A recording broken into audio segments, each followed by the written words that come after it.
Vous vous êtes arrêté dans une station-service 1000 fois. Vous n'avez jamais vraiment vu ce qu'il y avait dedans. Vous avez vu des chips, des boissons, les mêmes 4 rayons devant lesquels vous passez sans regarder. Mais si vous aviez suivi une formation de débrouillardise tactique, vous ne verriez pas une boutique. Vous verriez un dépôt de survie caché en pleine lumière. Chaque étagère contient du matériel que la plupart des gens ne reconnaissent pas. Un objet coûte 2 €, ne pèse rien, et referme des plaies sur les champs de bataille depuis la guerre du Vietnam. 9 objets. Moins de 30 € au total. 5 minutes pour tout rassembler. Le feu, l'abri, le médical, la nutrition, la signalisation, la communication. Tout est là. La plupart des gens attrapent une bouteille d'eau et reprennent la route. Ce n'est pas un plan, c'est une habitude. L'industrie de la préparation vit de votre ignorance. Elle vous vend des sacs tactiques à 200 € et appelle ça de la sécurité. Elle a tout intérêt à ce que vous croyiez que le matériel de survie est un objet spécial, technique et cher. Parce que le jour où vous comprenez que la même capacité est posée sur l'étagère d'une station-service pour 30 €, vous arrêtez d'acheter ces sacs. Ce n'est pas une théorie, c'est un modèle économique. Le vétéran qui sort de formation ne voit pas un objet cher. Il voit une fonction, et la fonction, elle, ne coûte presque rien. Voici ce que je vais vous montrer. 9 objets que vous avez croisés 100 fois sans les voir. Pour chacun, le nom exact, ou le trouver dans la station, et la fonction de survie qu'il remplit. Le feu avec redondance, l'abri et la protection contre la pluie, le médical et la fermeture de plaies, les calories à densité maximale, le stockage étanche, la signalisation, la communication, le tout pour moins de 30 €. Bienvenue dans la recherche de survie. Si vous n'êtes pas encore abonné, cliquez sur Abonner et activez la cloche. Ici, on déterre ce que l'industrie de la préparation préfère laisser enterrer. Objet numéro 1, les lunettes de lecture premier prix, 2 €, c'est votre ticket d'entrée. Allez au présentoir tournant près de la caisse et trouvez une paire marquée plus 2 dioptries ou plus. Vous tenez maintenant un outil d'allumage solaire. La lentille convexe d'une loupe de lecture concentre la lumière du soleil en un point unique. Ce point atteint la température d'inflammation sur de l'amadou sec en moins d'1 minute. C'est de l'optique de base, enseignée dans les stages de survie. Vous placez la lentille entre le soleil et votre amadou. Vous la tenez immobile. Le point lumineux se réduit à un point blanc intense. L'amadou fume, puis il prend. Pas de carburant, pas de pierre, aucune pièce mobile, juste de la physique qui fonctionne à chaque fois que le soleil est là. Votre briquet jetable finit par se vider. Votre pierre à feu exige des conditions sèches et de la technique sous stress. Ces lunettes ont besoin d'une seule chose, la lumière du jour. Une paire à 2 € remplace un allume-feu à 10 € et elle ne tombe jamais en panne de carburant. Le passant voit des lunettes. L'œil entraîné voit une source d'allumage qui ne s'épuise pas. Total jusqu'ici, 2 €. Cette vidéo n'est que la surface de ce que j'ai documenté. J'ai réuni tout ce que l'industrie de la préparation ne veut pas que vous sachiez dans la recherche de survie. La liste complète des 12 autres objets de la station-service que je ne montre pas ici, classés par fonction et par priorité. Le protocole médical complet, comment refermer une plaie avec la colle cyanoacrylate et tamponner une hémorragie, les blessures où ça vous sauve et les blessures où ça vous tue. Et l'analyse, heure par heure, de la fenêtre d'accès, les 6 à 18 heures après une crise, quel point reste ouvert en France et dans quel ordre les rayons se vident. Tout dans une seule documentation, sans détour, droit au but. Scannez le code QR sur votre écran ou cliquez sur le premier lien dans la description et obtenez-le maintenant. Mais restez ici. La vidéo ne fait que commencer. Objet numéro 2. Les briquets. Au pluriel, pas un seul. 3 au minimum. Un seul briquet jetable au butane produit environ 3000 allumages et il coûte à peu près 1 €. 3 briquets vous coûtent 3 € et vous donnent 9000 allumages répartis dans vos poches et votre sac. Ce n'est pas de l'excès, c'est de la redondance sur une fonction vitale. La formation militaire traite le feu comme une capacité non négociable. On ne porte pas une source, on en porte 3. Si vous perdez votre sac, il vous reste du feu dans votre veste. Si votre veste est trempée, il vous reste du feu dans votre poche de pantalon. 3 € vous achètent une capacité d'allumage plus fiable, sous stress, qu'une pierre à feu à 50 €. La pierre exige de la technique, de l'amadou sec, une motricité fine qui se dégrade vite quand vous avez froid, quand vous êtes épuisé, quand vous êtes blessé. Un briquet exige votre pouce. C'est tout. Le feu, c'est l'abri. Le feu, c'est la purification de l'eau. Le feu, c'est le signal. Le feu, c'est le moral. Perdre le feu n'est pas un désagrément, c'est une défaillance en cascade. Total jusqu'ici, 5 €. Si vous êtes arrivé jusqu'ici, vous en savez déjà plus sur la débrouillardise que la quasi-totalité des gens. Abonnez-vous et partagez cette vidéo avec quelqu'un qui doit se souvenir de ce qu'on nous a fait oublier. Et souvenez-vous, tout ce que l'industrie a enterré se trouve dans la documentation complète, le lien est dans la description. Maintenant, restez avec moi. La suite de cette liste est la plus sérieuse. Objet numéro 3. Le papier aluminium. Prenez le rouleau épais, 3 à 5 € selon la marque. Vous tenez l'un des matériaux les plus polyvalents disponibles dans n'importe quel commerce. Ce rouleau devient un récipient de cuisson. Pliez une double épaisseur en forme de bol, et vous pouvez faire bouillir de l'eau sur une flamme. Il devient un réflecteur de signal. Une feuille plate renvoie la lumière du soleil sur des kilomètres, et les équipes de secours sont entraînées à repérer ce reflet. Il devient un pare-vent. Enroulez-le sur 3 côtés de la flamme, en fer à cheval. Votre feu brûle plus chaud et consomme moins de bois. Mais voici ce que la plupart des gens ratent. Une feuille pliée en courbe et placée derrière un petit feu renvoie la chaleur vers votre corps ou votre abri. La chaleur qui rayonnerait dans toutes les directions est maintenant poussée vers vous. Votre feu devient 2 fois plus efficace, sans brûler une seule branche de plus. Le civil voit du papier aluminium et pense au reste du dîner.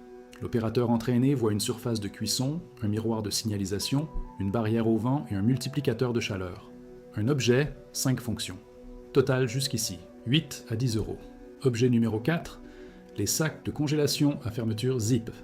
1 € la boîte au format litre. 7 € vient de reproduire la fonction d'un sac étanche à 10 €. Vous prenez votre téléphone, vos papiers, vos pièces d'identité, votre argent liquide, vos médicaments, votre amadou, et vous scellez tout ça dans une barrière étanche qui ne pèse rien. Les militaires emballent leurs objets critiques contre l'humidité comme une discipline de base. Ce n'est pas optionnel, c'est un protocole. L'eau détruit des documents en quelques minutes, tue l'électronique en quelques secondes, transforme l'amadou sec en bouillie inutile. Une seule averse sans stockage étanche, et vous perdez votre communication, votre identification et votre allume-feu d'un coup. Un sac zip stoppe ces 3 défaillances pour 1 €. Le kit d'urgence officiel recommande lui-même une pochette étanche pour vos documents. L'option chère, c'est un sac étanche à 20 € chez un détaillant outdoor. L'option entraînée, c'est une boîte de sac à 1 € dans le rayon de la station. Total jusqu'ici, 9 à 11 €. Objet numéro 5. Faites attention à celui-là. C'est l'objet qui change votre regard sur chaque caisse de station-service pour le reste de votre vie. La colle cyanoacrylate, la super glue. 1 à 2 €, elle ne pèse presque rien, elle tient dans une poche. Le cyanoacrylate a été utilisé par les médecins de combat au Vietnam pour refermer des plaies sur le terrain, quand les sutures manquaient et que l'évacuation n'arrivait pas. Le principe chimique est identique à celui de la colle tissulaire de qualité médicale. La colle du commerce polymérise au contact de l'humidité, et votre sang est humide. Une ligne fine de colle sur une coupure propre rapproche les bords de la peau et les maintient fermés. Mais soyons honnêtes sur ses limites. Ce n'est pas un substitut à un vrai soin médical. La colle du commerce n'est pas stérile et peut irriter les tissus autour de la plaie. C'est ce que vous utilisez quand le soin est à des heures ou à des jours et qu'une coupure ne s'arrête pas seule.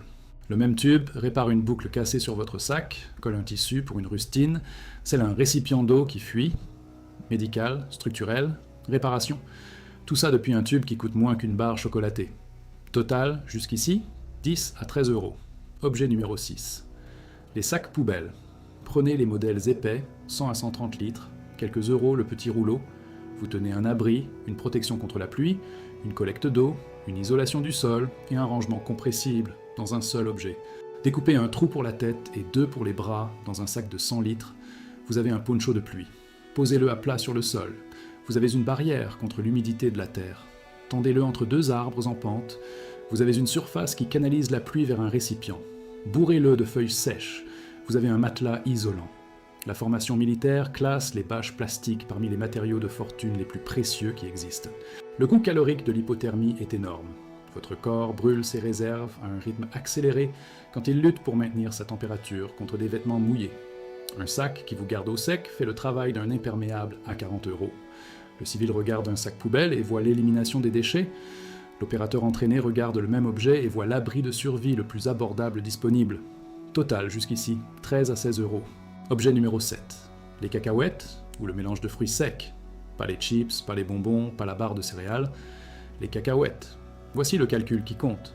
Les cacahuètes tournent autour de 560 calories pour 100 grammes. Une boîte à 3 € vous livre plus de 800 calories de carburant dense et transportable. Le paquet de chips au même prix vous donne 200 calories. Peut-être 250 ?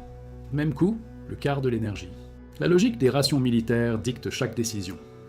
La question n'est jamais ce qui a bon goût, mais ce qui vous garde en mouvement. Le rapport calories sur poids est la seule mesure qui compte quand vous portez tout sur votre dos. Sous stress, votre corps réclame entre 2000 et 4000 calories par jour selon l'effort. Les protéines et les graisses brûlent plus lentement que les sucres simples, elles soutiennent la glycémie sur des heures au lieu de la faire monter et chuter en quelques minutes. Le civil attrape ce qui lui fait envie. L'opérateur entraîné attrape ce qui performe. Total jusqu'ici, 16 à 19 euros. Objet numéro 8, le câble de charge et une petite batterie externe. Votre téléphone n'est pas un luxe en situation d'urgence. C'est votre navigation, votre radar météo, votre ligne de contact vers les secours et votre famille, votre lampe, votre accès aux alertes des autorités. Un téléphone éteint élimine toutes ces fonctions en même temps. La doctrine militaire place le maintien des communications tout en haut des priorités individuelles. Une petite batterie externe, entre 3 et 15 euros dans la plupart des stations, vous achète à peu près un cycle de charge complet, soit 24 à 48 heures d'usage intermittent, si vous gérez la luminosité de l'écran. Le kit d'urgence officiel de la sécurité civile inclut justement un chargeur de téléphone et de l'argent liquide, parce que les distributeurs peuvent cesser de fonctionner. Le civil laisse son téléphone mourir et espère que tout ira bien. L'opérateur, entraîné, traite le pourcentage de batterie comme un compteur de munitions, il le surveille, il l'économise, il le recharge avant le zéro. Total jusqu'ici, 21 à 28 euros. Objet numéro 9. C'est celui que les gens n'ont pas envie d'entendre, et c'est exactement pour ça qu'il compte. Les tampons et les serviettes hygiéniques, 2 à 4 euros dans pratiquement toutes les stations-service. Les serviettes hygiéniques fonctionnent comme des pansements de fortune pour les blessures à large surface. Pensez à ce pourquoi elles sont conçues. Absorber du liquide, beaucoup de liquide. Elles sont emballées individuellement dans un conditionnement quasi stérile, compact et légère. Leur cœur absorbant reproduit la fonction de base des pansements compressifs militaires. Vous prenez une serviette, vous l'appliquez directement sur une plaie, vous exercez une pression. Elle absorbe le sang, elle maintient le contact avec la plaie, elle tient en place sous un bandage. Un tampon peut être inséré dans une plaie étroite et profonde pour appliquer une pression interne et absorber le sang de l'intérieur. L'objet que la plupart des gens sont gênés d'attraper sur une étagère est l'un des plus fonctionnels, médicalement, de tout le magasin. Une boîte de pansement coûte le même prix et couvre une coupure de papier. Une serviette hygiénique couvre une entaille. La débrouillardise se moque de l'emballage, elle se soucie de la performance. 2 à 4 euros pour une capacité de gestion des plaies qui fonctionne. Total final, moins de 30 euros. 9 objets. 5 minutes dans une station-service. Vous avez couvert le feu avec redondance, l'abri et la protection contre la pluie, le médical et la fermeture de plaies. La nutrition à densité calorique maximale, le stockage étanche des objets critiques, la signalisation, la prolongation de la communication et les pansements de fortune. Un équipement d'urgence complet, depuis un endroit où vous vous arrêtez déjà chaque semaine. Chacun de ces objets suit le même schéma. Une fonction de survie que l'industrie vous vend 5 à 10 fois plus cher dès qu'elle l'emballe en tactique. Le sac étanche, l'allume-feu, le réflecteur de signal, l'imperméable, chacun a un équivalent à quelques euros sur une étagère que vous ignorez. Près de 11 000 stations-service maillent le territoire français. Lors des tempêtes Lothar et Martin, en décembre 1999, 3,5 millions de foyers se sont retrouvés sans électricité. 2,5 millions d'habitants ont dû s'approvisionner en eau dans les commerces. En novembre 2023, la tempête Ciaran a privé 1 200 000 foyers d'électricité en une seule nuit. La sécurité civile recommande un kit d'urgence de 72 heures. La grande majorité des foyers français n'en a aucun. Pour la plupart des gens, la station-service n'est pas un plan de secours. C'est le seul plan.